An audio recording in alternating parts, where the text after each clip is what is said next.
আমি বলছিলাম আমি আপনাদের দেখা যাচ্ছে তো নাকি? জি স্যার। আচ্ছা, লাইন সারফেস ভলিউম ইন্টিগ্রাল পড়াবো, এর থেকে লাস্ট যে টপিকটা আছে সেই পর্যন্ত। এর মাঝে যদি আমার যদি কোনো চেঞ্জ করা লাগে আমি স্যারের সাথে কথা বলে কিছু পার্সেন্ট বাড়িয়েও নিতে পারি, কিছু কমিয়েও নিতে পারি, ঠিক আছে? ধরা যেতে পারে আজকে মানে লাইন থেকে গ্রিনস থিওরাম পর্যন্ত এই পার্টটুকু আমি পড়াবো।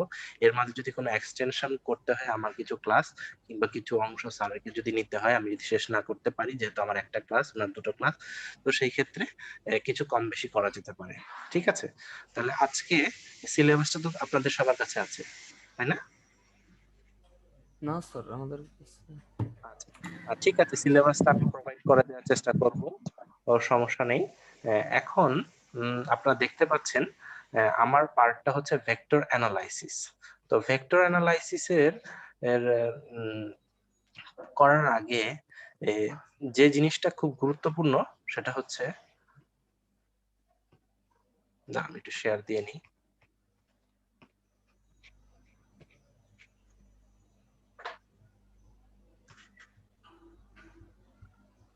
উম, দেখা যাচ্ছে কি? জি স্যার। Yes, sir. দেখা যাচ্ছে। আম, কিছু কথা বলার জন্য বলতে হবে আগেই, সেটা হচ্ছে তোমরা যা, থ্যাংক ইউ, জি স্যার। তোমরা বুঝতে না পারলে সাথে সাথেই রেসপন্স করবে, বা টপিকটা আমি বলার সাথে সাথে আপনি রেসপন্স করবে। তো আমরা স্যার হ্যাঁ, স্যার একটা বিষয় স্যার, আমাদের কি স্যার শুধু অডিও রেকর্ডিং দেওয়া হবে না? অডিও রেকর্ডিং বলতে আমি বোঝাচ্ছি যে আমি যে কথাগুলো বলছি সেটা সাথে সাথে যে টপিকগুলো লিখছি সেটা তো আসলে ভিডিও রেকর্ডিংই হচ্ছে। অর্থাৎ আমার ফেস বা আপনার ফেস ওই বার্ড বাদে যে পার্টটা আছে সেটা কিন্তু অডিও রেকর্ডিং এর বলতে আসলে সবকিছুকেই বোঝাচ্ছি ইন্ডিকেট করে, হ্যাঁ, ওই পার্টটুকু বাদে, ঠিক আছে? যেমন আমি কিন্তু এখন ফেস দেখতেছি না, কিন্তু এই যে রেকর্ডিং হচ্ছে এখানে কিন্তু বইয়ের ছবিটা দেখা যাচ্ছে, এটা কিন্তু যাবে। জি স্যার, এটা হলে মানে এটা কথা বলছিলাম। হ্যাঁ হ্যাঁ হ্যাঁ হ্যাঁ, না মানে স্যার আমি স্যার অডিও বলতে বলছিলাম শুধু সাউন্ডটা। না না না না না, আমি আসলে তাহলে ঠিক আছে, কারেকশন ওকে স্যার, ভালো। Thank you sir.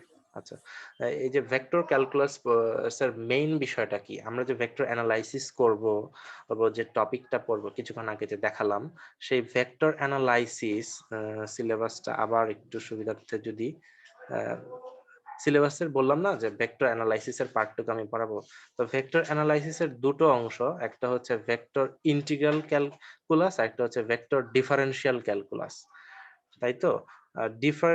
ক্যালকুলাসে তো দুটো পার্ট, ক্যালকুলাসের কয়টা পার্ট? দুটো পার্ট, একটা হচ্ছে ডিফারেনশিয়াল ক্যালকুলাস, একটা হচ্ছে ইন্টিগ্রাল ক্যালকুলাস। ঠিক তেমনই ভাবে ভেক্টর ক্যালকুলাসেরও দুটো পার্ট, একটা হচ্ছে ইন্টিগ্রাল ক্যালকুলাস আর একটা হচ্ছে ডিফারেনশিয়াল ক্যালকুলাস। ভেক্টর ক্যালকুলাস শুধু ভেক্টর তার আগে লাগানো হবে, জাস্ট আগে যা পড়েছেন তার আগে এখন ভেক্টর শব্দটা ইনক্লুশন করা হলো, ঠিক আছে? তার মানে আগে যে ইন টপিক গুলো পড়ানো হয়েছে ইন্টিগ্রাল ক্যালকুলাস, সেই টপিকের জেনারেলাইজেশন হবে। আগে যে টপিক ভেক্টর ক্যালকুলাস পড়ানো হয়েছে তার জেনারেলাইজেশন হবে, ঠিক আছে? আপনারা শুনতে পাচ্ছেন তো নাকি? জি স্যার। জি স্যার। হ্যাঁ স্যার, পাচ্ছি স্যার। জি স্যার। জেনারেলাইজেশন হবে, আগের টপিকগুলোর জেনারেলাইজেশন, মানে একটু এক্সপান্ড করে পড়ানো হবে ইন আ গ্রেটার সেন্স। আচ্ছা, তাহলে আমরা যে ভেক্টর ক্যালকুলাসের যে প্রথম টপিকটা দিয়ে শুরু করব সেই টপিকটা হচ্ছে আমার অ্যান্টনের একটা বই আছে যেটার পিডিএফ আপনাদের অলরেডি দিয়ে দিব, সেটার 15 নম্বর চ্যাপ্টার। সেই চ্যাপ্টারের মেইন থিমটাই হচ্ছে ফ্লো এর কনসেপ্ট নিয়ে আলোচনা করা। ফ্লো, ফ্লো তো বুঝেনি, ফ্লুইডের ফ্লো হতে পারে, ইলেকট্রিসিটির ফ্লো হতে পারে, যে কোনো ধরনের ফ্লো, ফ্লুইডের ফ্লো ধরা যেতে পারে, কিংবা ইলেকট্রিসিটি ফ্লো, যে ধরনের ফ্লো এর কনসেপ্টটাকে আমরা বুঝতে ভেক্টর ক্যালকুলাস ইউজ করি। তো আমরা ফ্লুয়ের যে ফ্লোটা যে বুঝতে চাই, সেটা বোঝা মানে কি, সেটাকে অ্যানালাইজ করতে চাই। তো অ্যানালাইজ করার জন্য, ফ্লোটাকে অ্যানালাইজ করার জন্য কিন্তু ম্যাথমেটিক্স লাগবে। ফ্লোটাকে অ্যানালাইজ করার জন্য অন্য কি লাগবে? ম্যাথমেটিক্স লাগবে। ম্যাথমেটিক্স ছাড়া কোনো কিছু অ্যানালাইজ করা সম্ভব না, ঠিক আছে? তো ফ্লো এর ম্যাথমেটিক্যাল অ্যানালাইসিস করতে গেলে এলে একটা টার্ম লাগে, সেই টার্মটা হচ্ছে ভেক্টর ফিল্ড। ঠিক আছে, এই যে এখানে আমি হাইলাইট করেছি, vector field is the mathematical definition of A flow. যে কোনো ফ্লো এর কে যদি আমি অ্যানালাইসিস করতে চাই, তাহলে আমাকে একটা ম্যাথমেটিক্যাল ডেফিনেশন দিতে হবে, যে কোনো ফ্লো। হ্যাঁ, ইমাজিন করা যে ধরো সাগর দিয়ে যে পানি প্রবাহ হচ্ছে, বা হারিকেন এর যে সাইডটা, বা ঝর্ণা দিয়ে যে পানি পড়ছে, বা কোন একটা পাইপের মধ্য দিয়ে যে ফ্লো হচ্ছে, সেই সব ব্যাপারগুলো যদি অ্যানালাইসিস করতে চাই, কোন সময় কি রেটে কি হারে যাচ্ছে, সেগুলো জানার জন্য কি লাগবে? আমাদের একটা ম্যাথমেটিক্যাল ডেফিনেশন লাগবে। আর ওই ম্যাথমেটিক্যাল ডেফিনেশনটার নামই কি? Vector field.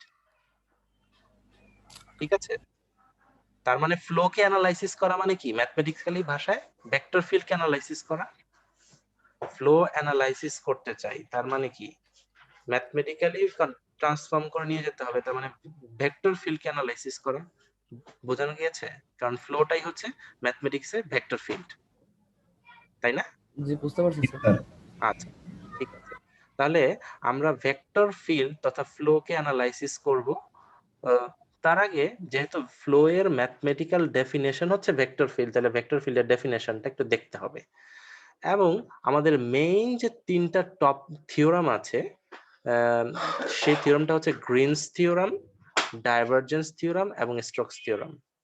এই মেইন তিনটা থিওরাম এই চ্যাপ্টারে আছে, এবং এই মেইন তিনটা থিওরামের ইমপ্লিকেশন কি সেটা বোঝার চেষ্টা করব।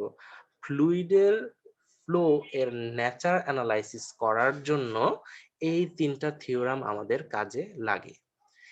ফ্লুইড ফ্লো বা কিভাবে হচ্ছে সেটাকে যদি অ্যানালাইজ করতে চাই, তাহলে যে তিনটা থিওরাম কাজে লাগে সেটা হচ্ছে Greens theorem, divergence theorem, Stokes theorem. ঠিক আছে, এই কথাটাই এখানে উল্লেখ করা হয়েছে। তাহলে আমাদের তিনটা মোট তিনটা শব্দ দাঁড়ালো, সেটা হচ্ছে যে ফ্লুইডের ফ্লো অ্যানালাইসিস করতে চাই ভেক্টর ক্যালকুলাসে। ফ্লুইডের ফ্লো অ্যানালাইসিস করতে গেলে তো ম্যাথমেটিক্যালি ডেফিনেশন দিতে হবে, ম্যাথমেটিক্যাল ডেফিনেশনটা হচ্ছে ভেক্টর ফিল্ড। আর তার মানে হচ্ছে ম্যাথমেটিক্স এর মাধ্যমে ফ্লুইড ফ্লো অ্যানালাইসিস করতে চাওয়া মানে হচ্ছে ভেক্টর ফিল্ডের মাধ্যমে অ্যানালাইসিস করা। অ্যানালাইসিস করতে গেলে তো কিছু থিওরাম লাগবে, সেই থিওরাম গুলো কি কি? গ্রিনস থিওরাম, ডাইভারজেন্স থিওরাম এবং স্টোকস থিওরাম, যেগুলো অ্যানালাইসিস করতে সাহায্য করবে। এবং এগুলো, এই তিনটা থিওরাম কিন্তু ইঞ্জিনিয়ারিং এবং ফিজিক্সের অনেক প্রিন্সিপাল, অনেক ইম্পর্টেন্ট প্রিন্সিপালের বেসিক কনসেপ্ট তুলে ধরে রিগার্ডিং ফ্লো রিলেটেড যে কোনো পার্ট, বা মেকানিক্স এর যে কোনো প্রবলেম, বা ফ্লো রিলেটেড যে কোনো প্রবলেমে, বা heat transfer, mass transfer related, বা কম্পিউটেশনাল ফ্লুইড ডাইনামিক্স রিলেটেড যে কোনো ইম্পর্টেন্ট বেসিক জিনিসগুলো কিন্তু, বা ফিজিক্সের যে কোনো বেসিক জিনিসগুলো কিন্তু এই তিনটা থিওরামের মাধ্যমে যদি বোঝা যায়, ওই তিনটা থিওরামেরই এক্সপানশন। ঠিক আছে, তাহলে আমাদের মেইন জিনিসটাই হচ্ছে এটা, যে আমরা তিনটা থিওরামের আইডিয়া ব্যবহার করে কি করে ফ্লুইডটাকে অ্যানালাইসিস করব, ফ্লোটাকে অ্যানালাইসিস করব। বোঝা গিয়েছে আমি কি বলেছি? জি স্যার, বুঝতে পেরেছি। ইয়েস স্যার, বুঝে গেছি। এই পর্যন্ত কারো কোনো কোশ্চেন আছে?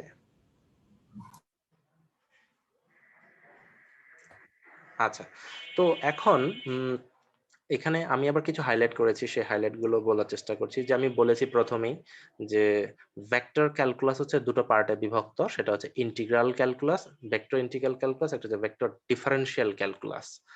আচ্ছা, তো ভেক্টর ইন্টিগ্রাল ক্যালকুলাসটা আসলে কি? ভেক্টর ইন্টিগ্রাল ক্যালকুলাসটা হচ্ছে রেগুলার ইন্টিগ্রাল ক্যালকুলাসের জেনারেলাইজেশন। রেগুলার ইন্টিগ্রাল ক্যালকুলাস কি? রেগুলার ইন্টিগ্রাল ক্যালকুলাস হচ্ছে কোন একটা ফাংশন, ওয়ান ভেরিয়েবল ফাংশন দেয়া আছে, সেটাকে কোন একটা লাইনের রেসপেক্টে ইন্টিগ্রেশন করতে হবে। টু ভেরিয়েবল ফাংশন দেয়া আছে, সেটা কোন একটা রিজিয়ন মানে রেসপেক্টে ইন্টিগ্রেশন করতে হবে। থ্রি ভেরিয়েবল ফাংশন দেয়া আছে f(x,y,z), সেটাকে কোন একটা ক্লোজড ক্লোজড রিজিয়নের রেসপেক্টে বা ক্লোজড ভলিউমের রেসপেক্টে ইন্টিগ্রেশন করতে হবে। এগুলোই তো রেগুলার, মানে আমি বলছি যে ইন্টিগ্রেশন, ডাবল ইন্টিগ্রেশন এবং ট্রিপল ইন্টিগ্রেশনের যে এক্সটেনশনটা, সেটাই হচ্ছে ভেক্টর ইন্টিগ্রাল ক্যালকুলাস। তো এখানে একটা লাইন আরো স্পেসিফিক্যালি বলেছে যে ভেক্টর ইন্টিগ্রাল ক্যালকুলাস এক্সটেন্ডস করছে কোন আইডিয়াটাকে? রেগুলার ক্যালকুলাসের আইডিয়াটাকে। রেগুলার ক্যালকুলাসের কোন আইডিয়াটাকে করছে? যেমন আইডিয়াটা করে কোথায় কনভার্ট করছে? Integrals over a curve, integrals over a curve বরাবর নিয়ে যাচ্ছে।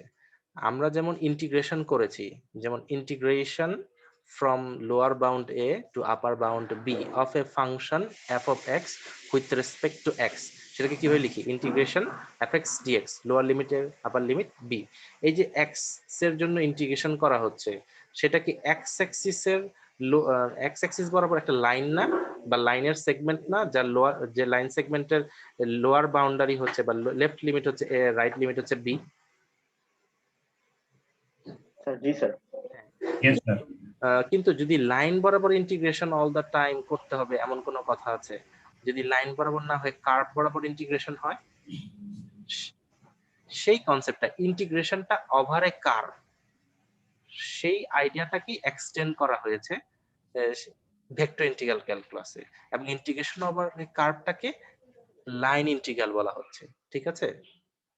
আবার ইন্টিগ্রেশন অ্যালং এ সারফেস, আমি সারফেস বরাবর ইন্টিগ্রেশন করব। আগে তো শুধু ছিল যে এক্স অ্যাক্সিসের লোয়ার লিমিট এ এবং আপার লিমিট বি ও একটা নির্দিষ্ট লাইন সেগমেন্টের মধ্যে ইন্টিগ্রেশন করতাম, কিন্তু এখন সেটা লাইন না হয়ে যে কোনো কার্ভের জন্য অন্য হতে পারে, কিংবা যে কোনো সারফেসের জন্য ইন্টিগ্রেশন হতে পারে, বা যে কোনো সলিডের জন্য ইন্টিগ্রেশন হতে পারে। তাহলে তিন ধরনের ইন্টিগ্রেশন, যদি কার্ভের জন্য হয় তাহলে সেটা লাইন, সারফেসের জন্য হলে সারফেস ইন্টিগ্রাল, সলিডের জন্য হলে ট্রিপল ইন্টিগ্রাল। আচ্ছা, আইডিয়া পাওয়া যাচ্ছে? স্যার ওইগুলোর ক্ষেত্রে লিমিট কি হবে স্যার? লিমিট কি ধরনের কিভাবে হবে? অ্যানালজি, জি বুঝতে পেরেছি। তো যে ওই ক্ষেত্রে যে লিমিট গুলো তো ইনভলভমেন্ট আসবে, সেগুলো ডিটেইললি আমরা যখন লাইন ইন্টিগ্রাল করব কিংবা সারফেস কিংবা ট্রিপল ইন্টিগ্রাল করব, তখন ডিটেইললি বলা হবে। জাস্ট এক্সটেনশন অফ আইডিয়াসটা কিভাবে হচ্ছে সেটা একটু ধারণা করার চেষ্টা করো। তো এখানে বিউটিফুলনেসটা যেটা হলো সেটা হচ্ছে যে লাইন ইন্টিগ্রাল, সারফেস ইন্টিগ্রাল এবং ট্রিপল ইন্টিগ্রাল, এই তিনটা কনসেপ্ট কে আমরা একটা থেকে আরেকটাতে ট্রান্সফার করতে পারি। অর্থাৎ আমি লাইন থেকে সারফেসে যেতে পারি, সারফেস থেকে ট্রিপল ইন্টিগ্রালে ব্যাক করতে পারি। এটাই হচ্ছে ভেক্টর ইন্টিগ্রাল ক্যালকুলাসের মূল বিউটিনেসটা। এবং এই কাজটা করা হয় তিনটা থিওরামের মাধ্যমে, সেটা হচ্ছে Greens theorem, Gauss's theorem, Stokes theorem.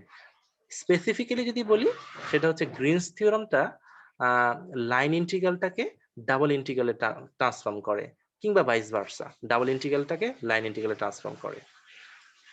কি আইডিয়া কি করতে পারছো? যে আমরা তিন একটা হচ্ছে যে আমরা শুধুমাত্র এক্স অ্যাক্সিসে একটা নির্দিষ্ট লিমিট মাইনাস এ থেকে বি পর্যন্ত ইন্টিগ্রেশন করতাম, একটা লাইন সেগমেন্টের মধ্যে ইন্টিগ্রেশন করতাম, কিন্তু এখন আমি কার্ভ বরাবর ইন্টিগ্রেশন করব, সেটাকে লাইন ইন্টিগ্রাল বলবো। সারফেস বরাবর ইন্টিগ্রেশন করবো, সেটাকে সারফেস ইন্টিগ্রাল বলবো। ভলিউম সলিড বরাবর ইন্টিগ্রেশন করব, সেটাকে ট্রিপল ইন্টিগ্রাল বলবো। আবার এই তার মানে হচ্ছে ক্যালকুলাস ইন্টিগ্রেশনের আইডিয়াটাকে এক্সটেনশন করা হচ্ছে, এবং সেটা হচ্ছে ভেক্টর ইন্টিগ্রাল ক্যালকুলাসের পার্ট। আবার বিউটিনেসটা হচ্ছে যে এই তিন ধরনের ইন্টিগ্রেশন গুলো যখন আমরা করছি, তখন একটা থেকে আরেকটাতে আমরা ট্রান্সফর্ম করতে পারছি যখন যেটা সুবিধা। যেমন গ্রিনস থিওরাম বলছে যে লাইন থেকে আমি ডাবলে কনভার্ট করতে পারবো, কিংবা ডাবল থেকে লাইনে কনভার্ট করতে পারবো।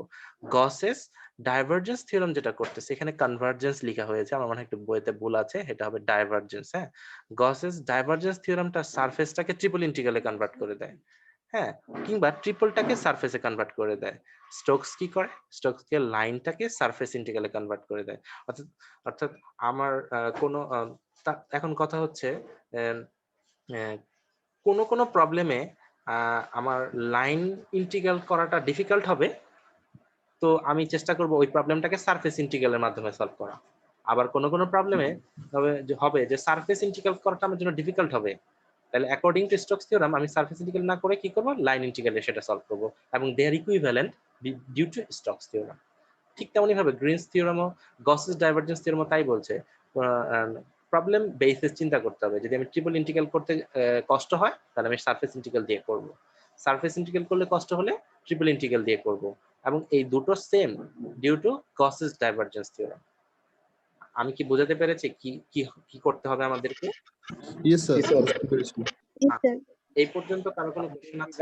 সারফেস ইন্টিগ্রাল সারফেস ইন্টিগ্রাল আর ডাবল ইন্টিগ্রাল কি একই? না, সারফেস ইন্টিগ্রাল আর ডাবল ইন্টিগ্রাল এক না। আচ্ছা ঠিক আছে, যদি দুই ভেরিয়েবলের ফাংশন হয় এফ অফ এক্স ওয়াই, ধরে নিই সেটা দুইটা ভেরিয়েবলের function f of x y, সেটাকে যদি আমি এক্স এবং ওয়াই এর রেসপেক্ট ইন্টিগ্রেশন করি, ডাবল ইন্টিগ্রেশন সাইন দিলাম f of x y dx dy, এই জিনিসটা যখন করি তখন সেটা হচ্ছে ডাবল ইন্টিগ্রাল। আর সারফেস ইন্টিগ্রালটা হচ্ছে কোন একটা নির্দিষ্ট সারফেসের টাকে যদি আমরা চিন্তা করি সেইটার রেসপেক্টে যখন ইন্টিগ্রেশনটা করা হয়। তো ধীরে ধীরে যখন আমরা সারফেস ইন্টিগ্রালটা ডিটেইল পড়বো তখন আসলে বুঝতে পারবেন যে ডাবল ইন্টিগ্রালের সাথে সারফেস ইন্টিগ্রালের অবশ্যই পার্থক্য আছে। ওই যে বললাম ডিএক্স আর ডিওয়াই, কিন্তু এখানে সারফেসের জন্য অন্য নোটেশনটা চেঞ্জ হবে। ঠিক আছে, ধরেন সেখানে ডিএস চলে আসবে, হ্যাঁ, জি স্যার অ্যাজ ফর সারফেস।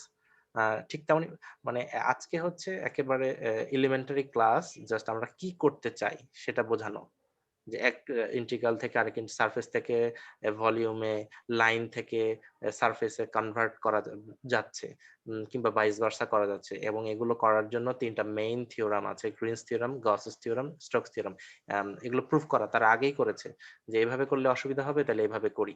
এই তো আমাদের মেইন কাজগুলোই হচ্ছে এটা। আর এই ব্যাপারগুলো সবগুলোই করা হচ্ছে কোন রেসপেক্টে? ভেক্টর ফিল্ডকে অ্যানালাইসিস করার জন্য। আর ভেক্টর ফিল্ড মানে হচ্ছে ফ্লো অ্যানালাইসিস করার জন্য। ঠিক আছে? জি স্যার আচ্ছা, তাহলে এখন আমরা যে বললাম যে এগুলো অ্যানালাইসিস করতে চাই, এই ফ্লোটাকে অ্যানালাইসিস করতে চাই, তাতে করে আমাদের টার্মিনোলজি গুলো হচ্ছে line integral, surface integral, triple integral. তো এগুলোর সাথে আবার ভেরি মাচ কানেক্টেড, যেহেতু এটা ইন্টিগ্রাল ক্যালকুলাসের পার্ট, এগুলোর সাথে very much connected differential calculus, কারণ ইন্টিগ্রাল ক্যালকুলাস আর ডিফারেনশিয়াল ক্যালকুলাস কানেক্টেড হবে, সেটাই স্বাভাবিক, তাই না? তো ওইখানে ডিফারেনশিয়াল ক্যালকুলাসের কোন পার্টটুকু আমাদের এখানেও কাজে লাগবে, সেটা হচ্ছে কার্ল বের করা, ডাইভারজেন্স বের করা। আপনারা কার্ল আর ডাইভারজেন্স তো বের করা অলরেডি শিখেছেন ইন্টারমিডিয়েটে, তাই না? জি স্যার। ভেক্টর ডিফারেনশিয়াল ক্যালকুলাসের পার্ট। তো ওই কার্ল আর ডাইভারজেন্স বের করাটা আমাদের, যদিও ভেক্টর ডিফারেনশিয়াল ক্যালকুলাসের পার্ট, সেটা ইন্টিগ্রাল ক্যালকুলাস আমাদের হেল্প করবে। কারণ কি, তারা একটা অপরটার সাথে রিলেটেড। ইন্টিগ্রাল ক্যালকুলাস আর vector differential calculus related. At the same time কোন একটা কার্ভকে আমরা কিভাবে প্যারামেট্রিক্যালি রিপ্রেজেন্ট করতে পারি সেটা কিন্তু আমাদের দরকার। হাউ টু প্যারামেট্রাইজ এ কার্ভ, কোন একটা কার্ভকে কি করে প্যারামেট্রিক্যালি রিপ্রেজেন্ট করতে হয় সেইটা আমাদের জানা খুব দরকার। সেটা আমরা জানবো, সেটা জানতে পারলেই আমরা লাইন ইন্টিগ্রালটা সম্পাদন করতে পারবো। লাইন ইন্টিগ্রালের যখন আমরা ওয়ার্কআউট প্রবলেম করব, কিভাবে লাইন ইন্টিগ্রালের ম্যাথগুলো করতে হয়, সেক্ষেত্রে কার্ভটাকে, আমরা যে বলছি যে কার্ভ বরাবর ইন্টিগ্রেশন করতে হবে, তো কার্ভটাকে আমাদেরকে প্যারামেট্রিক্যালি রিপ্রেজেন্টেশন করতে হয়। প্যারামেট্রিক্যালি রিপ্রেজেন্টেশন করার তো ডেফিনেশন আপনারা জানেন। যেমন সার্কেলের ইকুয়েশন আমরা জানি x square plus y square equals to some constant square, যেখানে কনস্ট্যান্টটা হচ্ছে রেডিয়াস, সার্কেলের রেডিয়াস। তো এখানে এই সার্কেলের ইকুয়েশনে প্যারামেট্রিক রিপ্রেজেন্টেশন কি? x equals to cos t, y equals to sin t, তাই না? জি স্যার। জি স্যার। তাহলে ওই প্যারামেট্রিক্যালি রিপ্রেজেন্টেশন করলে আমাদের কাজগুলো খুব সহজ হয়ে যাবে। আমাদের এই ব্যাপারগুলো জানতে হবে। ঠিক আছে, আর আগেই তো বললাম। তো এখন ভেক্টর ফিল্ডের ডেফিনেশনটা দিতে হবে, কারণ ভেক্টর ফিল্ডের ডেফিনেশন কেন ইম্পর্টেন্ট? কারণ এটা হচ্ছে mathematical definition of flow. Vector field is the mathematical definition of flow. তো ভেক্টর ফিল্ড কি? আপনারা চিন্তা করেন নিউটনের গ্র্যাভিটেশনাল ল এর কথা চিন্তা করেন। সেটা হচ্ছে যে কোন একটা পার্টিকুলার পয়েন্ট কে পৃথিবী তার কেন্দ্রের দিকে একটা নির্দিষ্ট বলে আকর্ষণ অনুভব করছে না, যেটা ওই পয়েন্ট থেকে পৃথিবীর কেন্দ্রের মধ্যবর্তী দূরত্বের বর্গের ব্যস্তানুপাতিক না? জি স্যার। আচ্ছা, তার মানে কি, এখন আমি যদি পয়েন্টটা চেঞ্জ করি তাহলে কি ফোর্স চেঞ্জ হবে না? মানে কিন্তু স্যার এটা তো আসলে হিসেবে বিবেচনা করা হয় না, মানে ভার কেন্দ্র হিসেবে, মানে পয়েন্ট আসলে। আমার কথা বোঝার চেষ্টা করেন। সেটা হচ্ছে যে একটা পয়েন্ট যদি মাস ধরা হয়, ওই পয়েন্টটাকে যদি মাস ইউনিট ধরা হয়, মানে একক ভর ধরা হয়, তাহলে কি হয়? আচ্ছা, জি স্যার, ওটা চেঞ্জ হবে। হ্যাঁ, তাহলে এখন যদি আমি ডিসটেন্স চেঞ্জ করি তাহলে কিন্তু ফোর্সটাও চেঞ্জ হবে, তাই না? তার মানে কি, প্রত্যেকটা পয়েন্টকে যদি আমি একক মাস হিসেবে চিন্তা করি, তাহলে ডিসটেন্স চেঞ্জ করার সাথে সাথে কি ফোর্স চেঞ্জ হচ্ছে না? যেটা পৃথিবীর কেন্দ্র তাকে বিভিন্ন বলে আকর্ষণ করছে। ডিস্টেন্স যত বাড়বে আকর্ষণ তত কমবে, ডিস্টেন্স যত কাছাকাছি থাকবে পৃথিবীর কেন্দ্র থেকে আকর্ষণ তত বেশি হবে। ব্যাপারটা এরকম না? Yes sir. Yes, sir. তার মানে প্রত্যেকটা পয়েন্টে যদি মাস ইউনিট মাস থাকে তাহলে ওই প্রত্যেকটা পয়েন্টের সাথে একটা ফোর্স কানেক্টেড, আইদার সেটা বেশি অথবা কম। তাহলে আমরা কি বলতে পারি যে আমরা প্রত্যেকটা পয়েন্টের সাথে একটা ফোর্স ভেক্টরের অ্যাসোসিয়েশন করাতে পেরেছি? ফোর্সটা কি একটা ভেক্টর না? Yes, sir. আচ্ছা, তাহলে পয়েন্টস এর সাথে আমরা ভেক্টরের যে অ্যাসোসিয়েশন করাতে পেরেছি বা কারেসপন্ডেন্স করাতে পেরেছি, তাহলে সেটা আমরা একটা ফাংশন ডিফাইন করতে পারলাম। এবং সেই ফাংশনটার নাম কি? স্পেসিফিকলি নিউটনস ল অফ গ্র্যাভিটেশনালে কি হবে? ফাংশনটার নাম হবে আর্টস গ্র্যাভিটেশনাল ফিল্ড। মানে পৃথিবীর মাধ্যাকর্ষণ যে বল ক্ষেত্রটা, সেটা কিন্তু একটা ফাংশন। জি স্যার। সেই ফাংশনটা কার সাথে কার রিলেট করছে? ফোর্স ভেক্টরের সাথে পয়েন্টস ইন স্পেস। প্রত্যেকটা পয়েন্টের সাথে একটা ফোর্স অ্যাসোসিয়েশন আছে এবং সেটার সাহায্যে একটা ভেক্টর ফিল্ড ডিনোট করা হয়, সেটা হচ্ছে আর্টস গ্র্যাভিটেশনাল ফিল্ড। আমি কি বোঝাতে পারছি?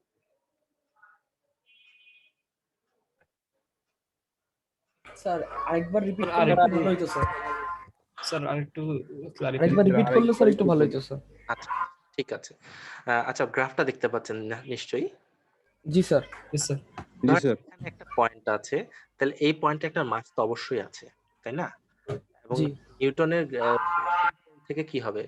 মাধ্যাকর্ষণ শক্তি থেকে কি হবে যে এই ভরটা পৃথিবীর কেন্দ্র বরাবর আকর্ষণ করবে না? এই ভরটাকে পৃথিবীর কেন্দ্র আকর্ষণ করবে না? Yes, sir. হ্যাঁ, আবার এইখানে যে একটা পার্টিকুলার পয়েন্ট আছে সেটাও তো আকর্ষণ করবে। তার মানে প্রত্যেকটা পয়েন্টে আকর্ষণ বল আছে। এই পয়েন্টে আকর্ষণ বল আছে, এই পয়েন্টে আকর্ষণ বল আছে, এই পয়েন্টে আকর্ষণ বল আছে। এরকম করে যদি আমরা 3 ডাইমেনশন চিন্তা করি, অবশ্যই 3 ডাইমেনশন, তাহলে প্রত্যেকটা পয়েন্টই পৃথিবীর কেন্দ্র বরাবর একটা নির্দিষ্ট বলে আকর্ষণ অনুভব করছে না? Yes, sir. Yes, sir. Yes sir. তাহলে প্রত্যেকটা পয়েন্টের সাথে কি একটা ফোর্স ভেক্টর কানেকশন আছে? বুঝতে পারছি স্যার। জি স্যার। Yes, sir. এখন clear হয়েছে। জি স্যার বুঝতে পেরেছি। তাহলে আমরা ফোর্স ভেক্টরের সাথে পয়েন্টস গুলোর মধ্যে একটা কারেসপন্ডেন্স দেখাতে পারলাম, অ্যাসোসিয়েশন দেখাতে পারলাম। সেটা তাহলে একটা ফাংশন ডিফাইন করতে হলো। সেই ফাংশনটার নামই হচ্ছে আর্টস গ্র্যাভিটেশনাল ফিল্ড, বা এটা একটা ভেক্টর ফিল্ড। আর এই ভেক্টর ফিল্ডটাই কি? ভেক্টর ফিল্ডটাই হচ্ছে ম্যাথমেটিক্যাল ডেফিনেশন বা ডেসক্রিপশন অফ এ ফ্লো। আর ফ্লোটা কেন দরকার? আমরা কিন্তু ভেক্টর ক্যালকুলাসে ফ্লোটাই অ্যানালাইসিস করব। ফ্লোটা আমরা অ্যানালাইসিস করব। ঠিক আছে, তার মানে আমরা ভেক্টর ফিল্ড কিন্তু ডিফাইন করতে পেরেছি ফাংশনের মাধ্যমে। আচ্ছা, তাহলে এটা গেল হচ্ছে আর নিউটনস গ্র্যাভিটেশন ল থেকে গ্র্যাভিটেশনাল ফিল্ড। ঠিক তেমনি ভাবে ফ্লুইডের কথা যদি চিন্তা করি, similar idea arises in fluid. আচ্ছা, গ্রাফটা দেখি পরের গ্রাফে। ধরেন এটা একটা নদী, হ্যাঁ, থেকে পানির প্রবাহ হচ্ছে, স্ট্রিম। এখন একটা সার্টেইন ডেপথে যদি চিন্তা করি, সার্টেইন ডেপথের, মনে করেন একটা নদী যার হাইট ডেপথ হচ্ছে 50 মিটার, ঠিক আছে, পানি প্রবাহ হচ্ছে, তাহলে 25 মিটার হাইটে নিশ্চয়ই একটা প্লেন পাওয়া যাবে, লেয়ার পাওয়া যাবে, তাই না? তারপর 26 মিটার হাইটে একটা লেয়ার পাওয়া যাবে ডেপথে, 27 মিটার ডেপথে আরেকটা লেয়ার পাওয়া যাবে, এরকম করে 50 মিটার হাইটে আরেকটা লেয়ার পাওয়া যাবে কিনা? জি স্যার। আচ্ছা, তাহলে প্রত্যেকটা লেয়ারকে কি আমরা প্লেন হিসেবে কনসিডার করতে যদি পারি? অবশ্যই পারি, যেহেতু লেয়ার বলছি। তাহলে ওই প্রত্যেকটা লেয়ারের আবার কি হবে? যেমন আমি বললাম যে 50 মিটার গভীরতা নদীর তার 25 মিটার হাইটকে যদি ডেপথকে যদি কনসিডার করে একটা লেয়ার কনসিডার করি, ওই লেয়ারের প্রত্যেকটা পয়েন্টে পানির ভেলোসিটি, প্রত্যেকটা পয়েন্টের সাথে পানির ভেলোসিটি, প্রত্যেকটা পয়েন্টে একটা ভেলোসিটি আছে তো, তাই না? অবশ্যই একটা ভেলোসিটি আছে। Yes, sir. জি স্যার। ওই প্রত্যেকটা পয়েন্টের সাথে ভেলোসিটি ভেক্টরের একটা অ্যাসোসিয়েশন সম্ভব। Yes, sir. জি স্যার। তাহলে সেখানে একটা ফাংশন ডিফাইন করতে পারলাম। সেই কথাটাই বলছে যে ফ্লুইড ফ্লোতেও দিস ইজ অ্যান অ্যাসোসিয়েশন। একটা অ্যাসোসিয়েশন হচ্ছে ভেলোসিটি ভেক্টরটার সাথে উইথ পয়েন্টস কোথায় আছে? লেয়ারে। এবং লেয়ারটা হচ্ছে 2 ডাইমেনশন। টু ডাইমেনশনাল লেয়ারের পয়েন্টস গুলোর সাথে ভেলোসিটি ভেক্টরের যে অ্যাসোসিয়েশন, সেটাই আমরা ভেলোসিটি ফিল্ড বলতে পারি। ওই লেয়ারটা এরকম করে লেয়ার চেঞ্জ হতে থাকলে ভেলোসিটি ফিল্ডও চেঞ্জ হবে। ইয়েস স্যার, বুঝতে পেরেছি স্যার। তাহলে ভেক্টর ফিল্ডটা আসলে কিছুই না, it's a mathematical description of flow. What is the need of vector calculus? Vector calculus is needed due to analysis of flow. Flow analysis করার জন্য ভেক্টর ক্যালকুলাস দরকার। আর ফ্লোটাকে অ্যানালাইসিস করার জন্য যদি ভেক্টর ক্যালকুলাস করা দরকার, তার ম্যাথমেটিক্স এর মাধ্যমে কি করতে পারি? ভেক্টর ফিল্ডের মাধ্যমে করতে পারি। Vector field is nothing but a function. It's an association with points in two space and or three space with different types of vectors. So এখন ভেক্টর ফিল্ড যখন আমরা বুঝে ফেলবো, তখন আমরা কিন্তু অ্যানালাইজ করতে পারবো। কারণ ইন টার্মস অফ ওই যে তিনটা থিওরাম বললাম, Greens theorem, divergence theorem, stocks theorem, এই তিনটা থিওরাম কিন্তু এই ইন টার্মস অফ ভেক্টর ফিল্ডের মাধ্যমে ডিফাইন করা হয়েছে। এবং ওই যে আমাদের মেইন টপিকটা আবারও বলছি, রিপিট করছি, যে line integral, surface integral, volume integral, এই তিন ধরনের ইন্টিগ্রাল গুলোর মাধ্যমে আমরা কারেসপন্ডেন্স গুলো কোনটা কখন করলে বেটার হবে, ট্রান্সফর্ম লাইন ইন্টিগ্রাল থেকে সারফেস করলে বেটার হবে, এই ব্যাপারগুলো নিয়ে আলোচনা করব।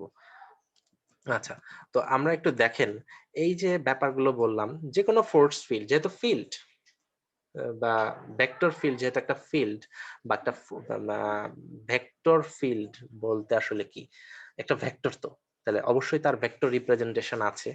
ভেক্টর রিপ্রেজেন্টেশন আছে, যদি টু ডাইমেনশনাল হয় তাহলে তার রিপ্রেজেন্টেশনটা এরকম, যদি থ্রি ডাইমেনশনাল হয় তার রিপ্রেজেন্টেশনটা এরকম। এই দুটো ব্যাপার তো মনে হয় খুবই এলিমেন্টারি আপনাদের কাছে, তাই না? যদি টু ডাইমেনশনের প্রত্যেকটা পয়েন্ট চিন্তা করি, এক্স ওয়াই কোঅর্ডিনেট মানে তো টু ডাইমেনশনের প্রত্যেকটা পয়েন্ট যদি চিন্তা করি, তাহলে আমার অ্যাসোসিয়েটেড ভেক্টর গুলো কি থাকবে? ফাংশন, অ্যাসোসিয়েটেড ভেক্টরের কম্পোনেন্টস গুলো হবে এক্স ওয়াই এর ফাংশন। টু ডাইমেনশনাল কেসে অ্যাসোসিয়েটেড ভেক্টর ফিল্ডের কম্পোনেন্ট গুলো হবে টু ডাইমেনশনাল ফাংশন, যেগুলোকে স্মল এফ এবং জি দিয়ে ডিনোট করা হলো। থ্রি ডাইমেনশনালে তাহলে অ্যাসোসিয়েটেড ভেক্টর ফিল্ডের কম্পোনেন্ট গুলো হবে থ্রি ডাইমেনশনাল, কম্পোনেন্ট গুলো হবে তিন ভেরিয়েবলের ফাংশন, এফ জি এইচ, তিনটা ভেরিয়েবলের ফাংশন।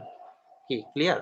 মানে ম্যাথমেটিক্যালি আমরা কিভাবে ভেক্টর ফিল্ডকে ডিফাইন করতে পারবো? জি স্যার, বুঝতে পেরেছি। আচ্ছা, তার মানে আমরা এতক্ষণ পর্যন্ত যা যা করলাম সেটার মেইন বিষয়টা হচ্ছে ফ্লোটাকে ম্যাথমেটিক্যালি ডিসক্রাইব করলাম, তারপরে সেটাকে ম্যাথমেটিক্যালি কিভাবে রিপ্রেজেন্ট করা যায় সেটা শিখলাম। এরপর আসেন লাইন ইন্টিগ্রাল, যেটা নিয়ে আমরা কথা বলবো বলেছি, যে দিস ইজ তিনটা ইন্টিগ্রালের মধ্যে লাইন ইন্টিগ্রাল, সারফেস এবং স্যার, হ্যাঁ স্যার টু ডাইমেনশনাল যে ভেক্টর রিপ্রেজেন্টেশন, ওটার মধ্যে স্যার আমরা এক্স ওয়াই দিয়ে তো টু ডাইমেনশনাল বুঝালাম, আবার আই এবং জেড ওইটা দিয়ে আবার ভেক্টর ক্ষেত্রে আবার আরেকটা টু ডাইমেনশনাল চিন্তা করলাম। তো স্যার এই দুইটা টু ডাইমেনশনাল স্যার ভিজুয়ালাইজ করতে পারতেছি না স্যার, বুঝতেছি না। দেখেন এই এক্স ওয়াই দিয়ে যেটা টু ডাইমেনশনাল, সেটা কিন্তু আর টু ডাইমেনশনাল থাকবে না। আপনি যখন স্পেসিফিক পয়েন্ট বসাবেন তখন কিন্তু এটা একটা পার্টিকুলার নিউমেরিক্যাল ভ্যালু দিবে। আপনি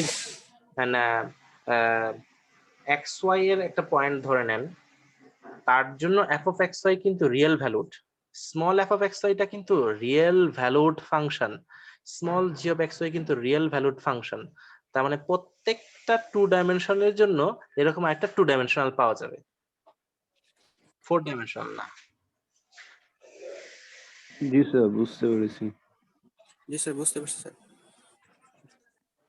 লাইন ইন্টিগ্রালটা বলি, আপনার তো আমি বলেছি যে এই ধরনের ইন্টিগ্রেশন গুলোর সাথে পরিচয় ছিলেন, যেখানে এক্সটা ছিল লাইন, এখন যদি ডিএক্সটা চেঞ্জ হয়ে লাইনটা মানে এক্স ইন্টিগ্রেশনটা এক্স এ থেকে বি তে না হয়ে যদি আমি একটা কার্ভ বরাবর ইন্টিগ্রেশন করি, তখন কি হবে? এই কার্ভ বরাবর ইন্টিগ্রেশন করা যাবে, তখন সেটা কি হবে? তো ম্যাথমেটিক্যালি কনসেপচুয়াল প্রবলেমটা আজকে একটু কথা বলে ছেড়ে দিব।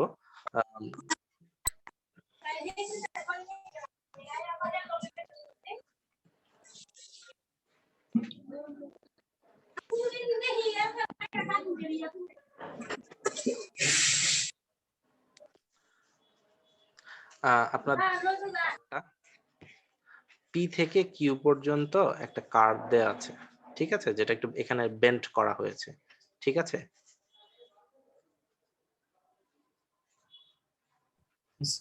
আচ্ছা, তাহলে আমরা বলেছি যে কোন একটা কার্ভকে যখন লাইন ইন্টিগ্রাল করব তখন কোন একটা ফাংশনকে কোন একটা কার্ভ বরাবর ইন্টিগ্রেশন করব। তো এখন কার্ভ বরাবর ইন্টিগ্রেশন করতে যদি চাই আমাকে কি করা লাগবে, আমাকে কিছু ইনফরমেশন জানা লাগবে। যেমন লাইন ইন্টিগ্রেশন এক্স অ্যাক্সিসের একটা ইন্টারভেল ছিল, সেটা লোয়ার লেফট ইন পয়েন্ট ছিল এ, রাইট ইন পয়েন্ট ছিল বি, সেটাকে আমি ডেল্টা এক্স ইউনিট করে করে ছোট করে অংশে বিভক্ত করে নিতাম।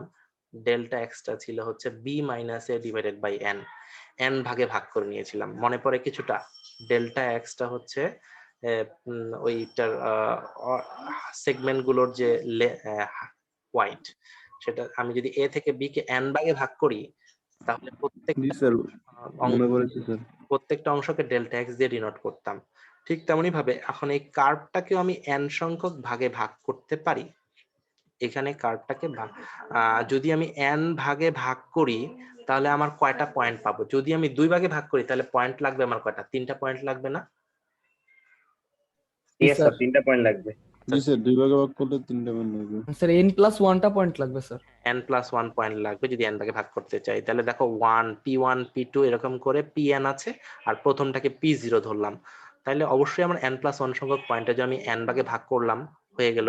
এখন ধরলাম k তম ভাগ এটা pk এবং তার আগেরটা হচ্ছে pk-1, এই পয়েন্টগুলো তাদেরকে আবার জুম ইন করে দেখানো হয়েছে। এটা হচ্ছে pk-1, এটা হচ্ছে pk।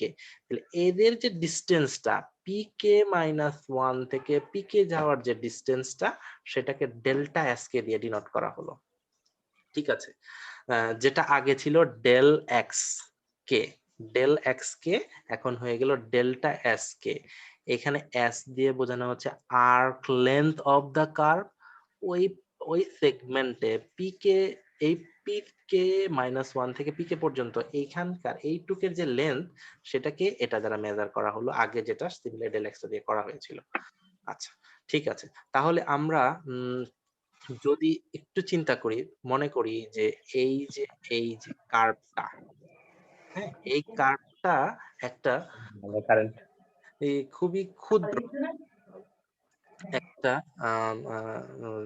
ক্ষুদ্র ওয়াইডের একটা তার, মানে হচ্ছে খুবই সরু একটা তার। ঠিক আছে, চিন্তা করি, এবং যার প্রতি একক দৈর্ঘ্যে ভর আমার জানা আছে। প্রতি একক দৈর্ঘ্যে ভর জানা থাকার মানে কি? মাস পার ইউনিট লেন্থ জানা আছে। ঠিক আছে, মাস পার ইউনিট লেন্থ আমার জানা আছে। তাহলে আমি যদি পার ইউনিট লেন্থটা জানতে পারি, পার ইউনিট মাসটা জানতে পারি, তাহলে টোটাল লেন্থটা যদি আমার কোনোভাবে জানা সম্ভব হয় তাহলে আমি ওই পুরো তারটার কি জানতে পারবো? মাস। পুরো ভরটা। তার মাস জানতে পারবো। এটা কি ক্লিয়ার সবার কাছে? Yes sir. আচ্ছা, যদি আমি একটা নির্দিষ্ট একক দৈর্ঘ্যের ভর জানি তাহলে পুরো দৈর্ঘ্যটা যদি জানি তাহলে টোটাল তারের ভরটা আমি জানতে পারবো। লাইন ইন্টিগ্রালের কনসেপ্টটা সেখান থেকেই আসছে।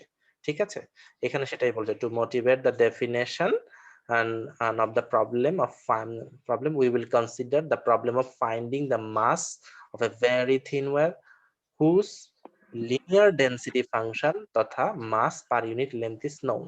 তাহলে তো আমরা মাসটা জেনে যেতে পারি। তাহলে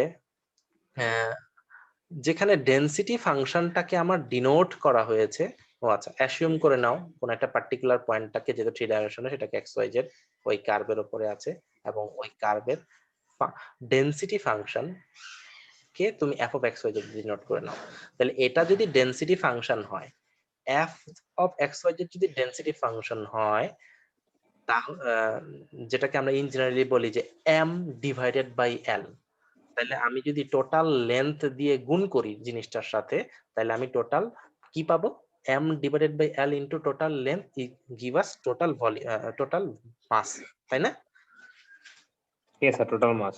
আচ্ছা, তাহলে এটা যদি আমার ডেনসিটি ফাংশন হয়, তাকে যদি আমি গুণ করি লেন্থ দিয়ে, এই পার্টটুকুর লেন্থ দিয়ে যদি গুণ করি তাহলে কি এই pk-1 থেকে pk পর্যন্ত অংশের কি পাবো?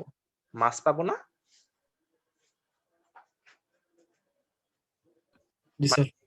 এই মাস ডেনসিটি ফাংশনকে কি দ্বিগুণ করতেছি স্যার? হ্যাঁ, ডেনসিটি ফাংশনটাকে আমরা পার ইউনিট ভলিউমে ডিফাইন করছি না। ডেনসিটি তো ভলিউমে ডিফাইন করা হয়, আমরা লিনিয়ার ডেনসিটি বোঝাবো, যেটা আসলে mass per unit length. Yes sir. আচ্ছা, যেহেতু আমি বলে নিয়েছি যে ভলিউম থাকবে না কেন, কারণ আমরা হচ্ছে যে থিন ওয়্যার নিচ্ছি, খুবই চিকন তার নিচ্ছি, তো তার ভলিউমটা নেগলিজেবল, শুধু ডেনসিটিটা in terms of mass per unit লেন্থে চিন্তা করতে হবে। তাহলে আমি শুধু এই পার্টটুকু, তার এই পার্টটুকুর লেন্থ জানি, এই পার্টটুকুর ডেনসিটি ফাংশন জানি, তাদেরকে প্রোডাক্ট করলে এই পার্টটুকুর কি জানি, ভর জানি। এরকম করে আমি, যেহেতু আমি n সংখ্যক ভাগে বিভক্ত করে ফেলেছি, তার কে পার্টের ভর জানি, তাহলে আমি সামেশনটা যদি 1 থেকে কে পর্যন্ত, কে এর ভ্যালু 1 থেকে n পর্যন্ত ভ্যারি করাতে পারি, তাহলে আমি টোটাল মাসটা জানি, তাই না? জি স্যার। স্যার ঠিক আছে, তার মানে এখানে তোমরা পড়বে, আমি মেইন বিষয়টাই ছিল যে আমি, আমার কাছে যদি একটা খুব অতি সরু তার দেয়া থাকে, যার একক দৈর্ঘ্যের ভর আমি জানি, মাস পার ইউনিট লেন্থ জানি, তাহলে আমি টোটাল লেন্থটা দিয়ে যদি ওটাকে মাল্টিপ্লাই করতে পারি, তাহলে টোটাল মাসটা আমি জানবো। এই কনসেপ্টটার সাথেই লাইন ইন্টিগ্রালের কনসেপ্টটা কানেক্টেড। ক্লিয়ার? এই লাইনটাই হচ্ছে মেইন লাইন। জি স্যার, বুঝতে পারছি। স্যার বুঝতে পারছি। ডেল্টা এসটাকে দিয়ে তো কি বলা হচ্ছে, তাহলে ডেফিনেশন দেওয়া হয়েছে, যেটা আমি বললাম, বারবার বলবো না। এখানে একটা জিনিস উল্লেখ্য, যে এখানে তোমরা যেটা দেখতে পাচ্ছ, ডেল্টা এস কে এর লিমিটটাকে জিরোর দিকে নিয়ে যাওয়া হয়েছে। ডেল্টা এস কে তো বিভিন্ন সময় বিভিন্ন রকম হতে পারে, তাই না? কেন বিভিন্ন সময় বিভিন্ন রকম হতে পারে, এটা একটু বোঝাও জিনিসটা, যে কে মাইনাস ওয়ান এইখান থেকে পি কে যাওয়ার যে লেন্থটা, আমি তো ইকুয়ালি ডিস্ট্রিবিউট না করতে পারি, আমি এন সংখ্যক ভাগে ভাগ করব b minus a by n, সেটা প্রত্যেকটা অংশ ডেল এক্স, মানে ইকুয়ালি স্পেসড বা ইকুয়ালি টুকরা না করে তো আমি বিভিন্ন অংশে টুকরা করতে পারি, বিভিন্ন ভাবে টুকরা করতে পারি না, যে কোনো সময় 2 ইউনিট নিলাম, কোনো সময় 1 ইউনিট নিলাম, এভাবে বিভিন্ন ভাবে হতে পারে না। যদি আমরা ইকুয়াল করি তাহলে ম্যাক্সিমামটা সবার জন্য একই থাকবে, আর যদি আনইকুয়াল করি তাহলে তাদের ম্যাক্সিমামটাকে যদি আমি জিরোর দিকে নিয়ে যেতে পারি, তাহলে অবশ্যই তাদের ছোটগুলো জিরোর আরো কাছাকাছি যাবে,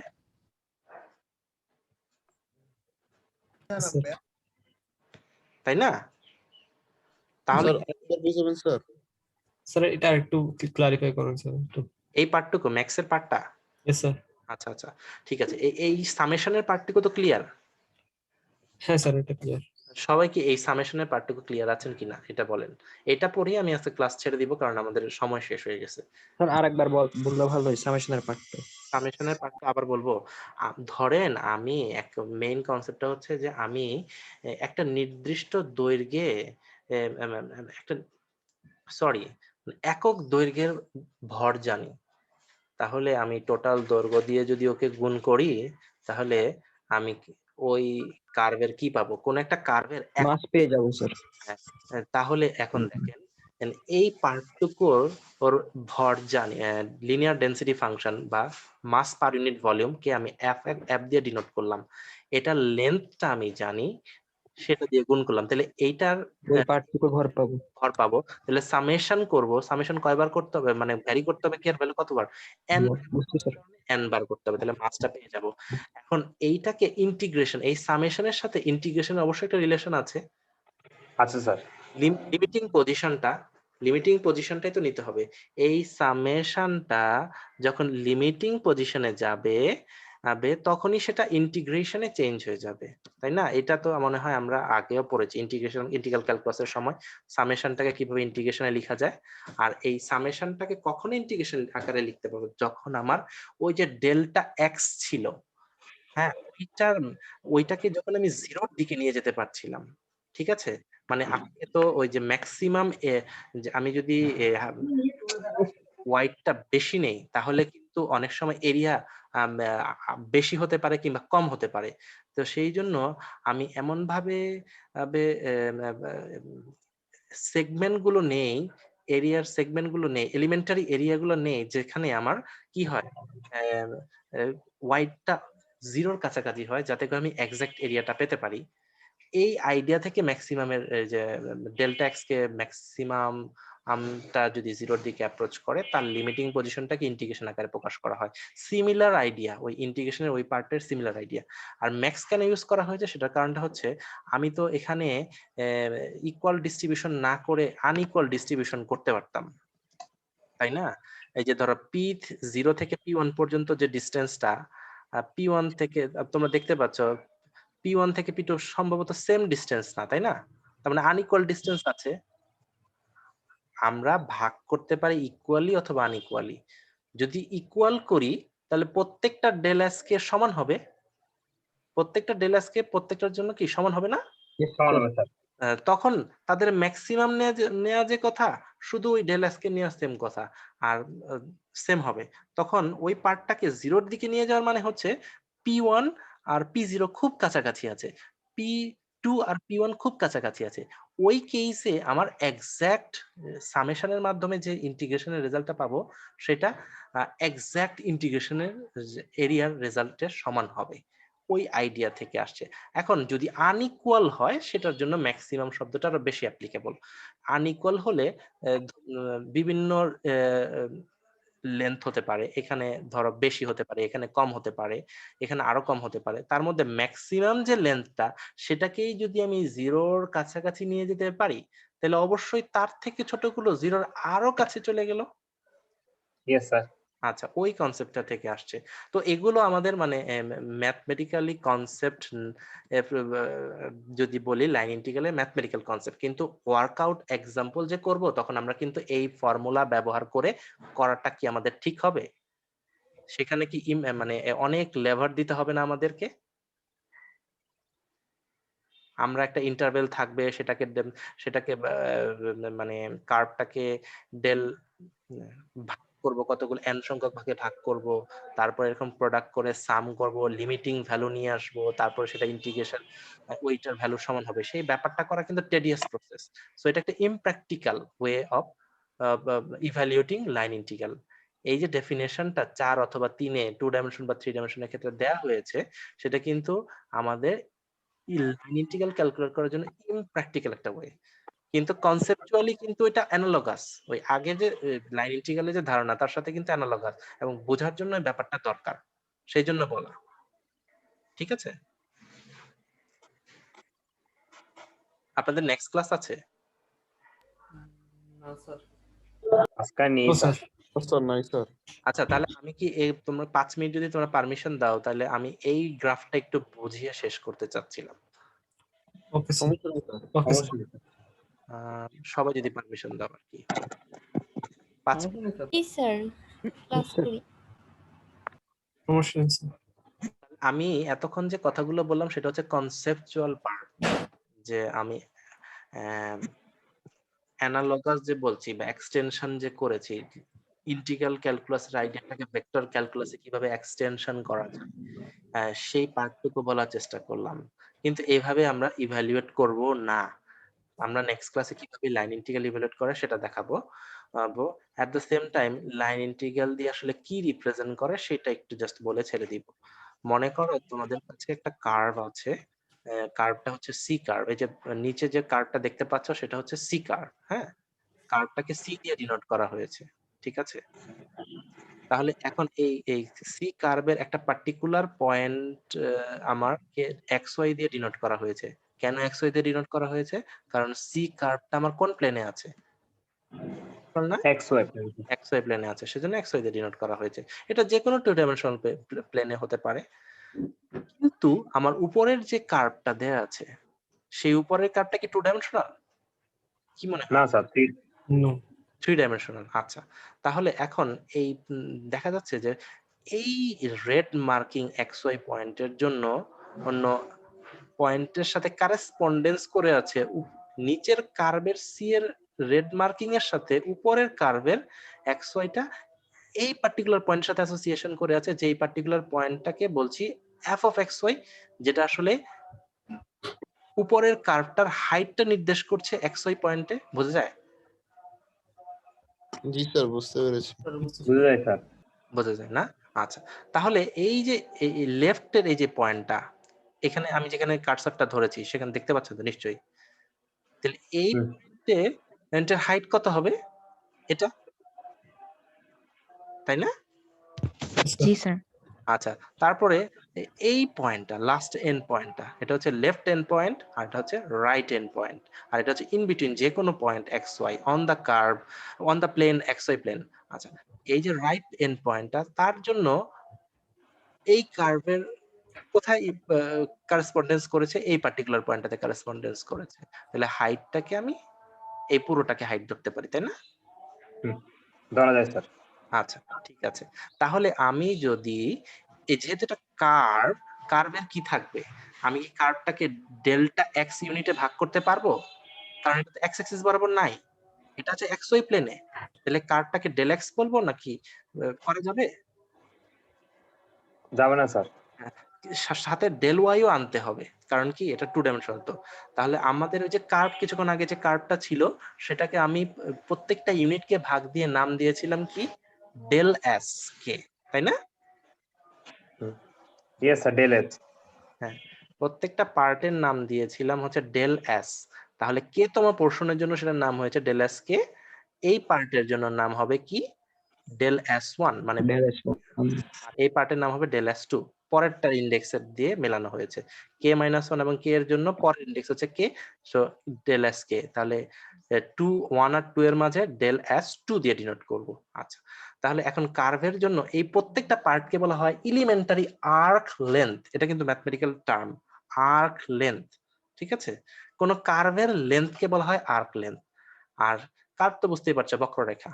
আর লাইনের যে প্রত্যেকটা পোর্শনের লেন্থ, সেটাকে শুধু লেন্থ বলা হয়। আর যদি কার্ভ হয়ে যায় সেটা, তাহলে তার যে লেন্থ সেটাকে বলা হয় আর্ক লেন্থ, এবং তার প্রত্যেকটা ওই যে ছোট ছোট ভাগ করলাম যেটা, সেটাকে বলা হয় এলিমেন্টারি আর্ক লেন্থ। ঠিক আছে, তাহলে এখন যে আমি কার্ভ বরাবর যাচ্ছি, সেই কার্ভটাকে যদি প্রত্যেকটা অংশ ডেল এস দিয়ে ডিনোট করি, ডেল এস কে দিয়ে ডিনোট করি, এবং ওই ডেল এস কে তে ফাংশনাল ভ্যালুটা কি? হ্যাঁ, ওই ডেল এস কে তে ফাংশনাল ভ্যালুটাকে যদি আমি f of x k star y k star দিয়ে ডিনোট করি, তাহলে তাদের প্রোডাক্টটা কি? ওই পার্টের এরিয়া দিবে না? কেন এরিয়া দিবে? তুমি চিন্তা করে দেখো, পরের গ্রাফটা নিয়ে আসো। ওই গ্রাফেরই এক্সটেনশন করা হয়েছে। হ্যাঁ, আমরা কয় ভাগে ভাগ করেছিলাম? আমরা n সংখ্যক ভাগে ভাগ করেছিলাম, p0 p1 up to pn। তো আমরা pk -1 থেকে pk তে ছিলাম। তো এইখানে মানে এই যে pk-1 থেকে pk তে ছিলাম, তার যে ইন বিটুইন যে কোনো পয়েন্টকে আমরা pk স্টার দিয়ে ডিনোট করেছি, যার আর্ক লেন্থটা হচ্ছে ডেল এস কে। এই pk স্টারটা হাইট কত? মানে এটার সাথে উপরের কার্ভের অ্যাসোসিয়েশন কি? এফ অফ, তার ফাংশনাল ভ্যালুটা হচ্ছে f of x k star y k star. বোঝা যাচ্ছে? জি স্যার। স্যার এটা একটু বলবেন? সরি স্যার, আরেকটু যদি স্যার একটু বলতেন, স্যার একটু বললে ভালো হইতো। তার মানে এই পুরোটাই আবার বলছি, তাই না? আগে যে কার্ভটা ছিল, এই যে কার্ভটা ছিল সেটাকে সেগমেন্ট ওয়াইজ ভাগ করা হয়েছে। এই কার্ভটা ছিল, হ্যাঁ, ওকে। এই কার্ভটাকে আমি কতগুলো ক্ষুদ্র অংশে বিভক্ত করলাম, ঠিক আছে? এই কার্ভটাকে আমি কতগুলো ক্ষুদ্র অংশে বিভক্ত করলাম, যেগুলোকে আমি n সংখ্যক ভাগে ভাগ করব বলে ওই কার্ভটাকে p0, এখানে p0 পয়েন্টটা দেয়া নাই, কিন্তু প্রথম শুরু হয় p0 দিয়ে, তারপরটাকে p1 p2 p3 এরকম করে আমি pn সংখ্যক অংশে বিভক্ত করলাম। তাহলে ইন বিটুইনে যে ডট ডট দেয়া হয়েছে, এইখানে কোথাও পিকে আছে এবং pk-1 আছে। ক্লিয়ার? কার্ভের উপর পয়েন্ট। Yes sir. জি স্যার। আচ্ছা, তাহলে কার্ভের উপরে এই দুটো পয়েন্টের ইন বিটুইন পোর্শনেও তো আরো পয়েন্ট আছে, আছে না? আচ্ছা স্যার। সেটাকে আমি পিকে স্টার দিয়ে ডিনোট করলাম, ঠিক আছে? যেমন আগের গ্রাফে এক্স ওয়াই এর সাথে নিচের কার্ভের এক্স ওয়াই এর সাথে, নিচের কার্ভের এক্স ওয়াই এর সাথে উপরের কার্ভের এই পয়েন্টের রিলেশন ছিল, তাই না? যেটাকে আমি এফ অফ এক্স ওয়াই দিয়ে ডিনোট করলাম। তাহলে সেই নিচের পয়েন্টটা যদি এখন এক্স স্টার ওয়াই স্টার হয়, তাহলে f of x star y star হবে, তাই না? Yes sir. আচ্ছা,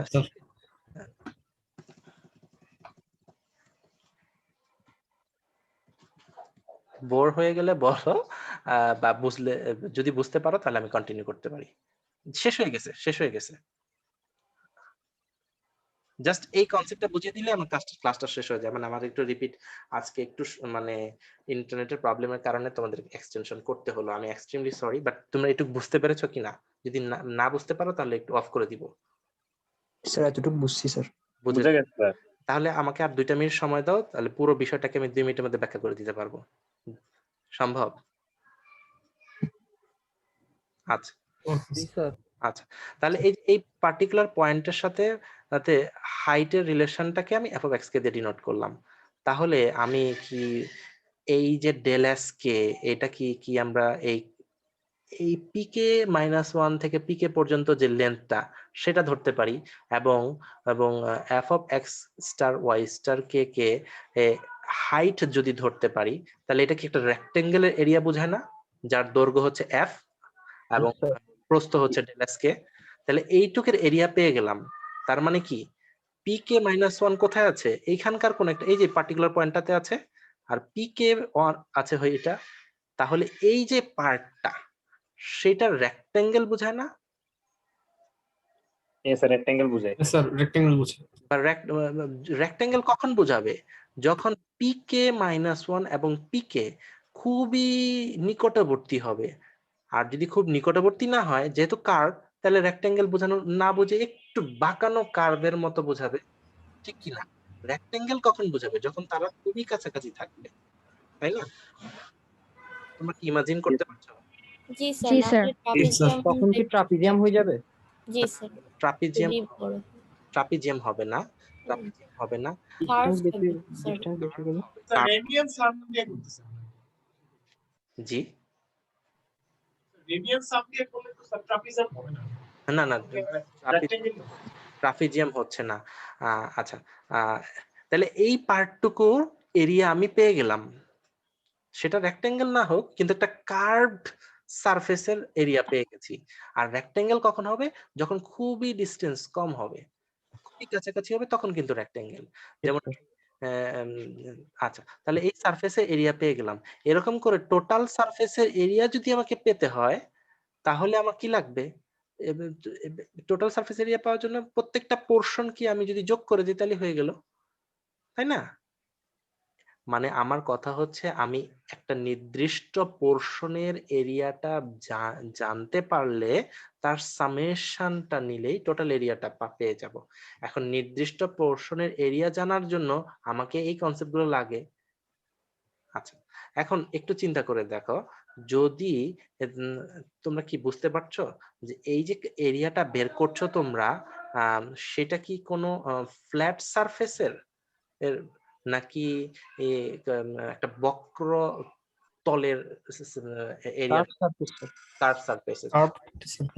কিন্তু এতদিন তোমরা যে সারফেস গুলোর এরিয়া বের করেছো, সেগুলো সবগুলো ছিল 2 ডাইমেনশনাল, তাই না? কিন্তু এই যে এরিয়াটা আজকে বের করলা, সেটা কি 2 ডাইমেনশনে আছে? না sir 3 dimensional. 3 dimensional. Sir 3 dimensional. যেমন তুমি মনে করো y = x², এই ফাংশনটাকে ইন্টিগ্রেশন করবা, লোয়ার লিমিট ধরো 0 থেকে 3, তাহলে তুমি যে গ্রাফ তো আঁকতে পারো, তাহলে তুমি যে এরিয়াটা পাবা সেটা কিন্তু 2 ডাইমেনশনালে একটা পার্ট, সেটা কিন্তু কার্ভড এরিয়া না, তাই না? কিন্তু এটা কি তার মানে তুমি যদি একটা কুয়া চিন্তা করো, এটা বা তোমাদের মানে যে মিনার চিন্তা করো, মসজিদের মিনার গুলো, হ্যাঁ, মসজিদের মিনার গুলো চিন্তা করো, সেই মিনারের যে তলটা মানে দেয়ালটা আছে, সেই যে দেয়ালটার যদি এরিয়া বের করতে চাই, হ্যাঁ, তাহলে আমাকে যে কনসেপ্টটা ইউজ করা লাগে সেটা কি কনসেপ্ট? লাইন ইন্টিগ্রালের কনসেপ্ট, তাই না? জি স্যার। Yes sir. আর যদি রেক্টেঙ্গেল দেয়াল হতো, তখন সেটা অন্যভাবে চিন্তা করতে হতো। আচ্ছা, তাহলে এইটুকুই আমার আজকের ক্লাসে থাক। আমি নেক্সট ক্লাসে সেটা আবার ইভ্যালুয়েট মানে কিভাবে ইভ্যালুয়েট করতে হয় সেটা শেখাবো। এবং তোমরা 10 মিনিট এক্সট্রা দিয়েছো।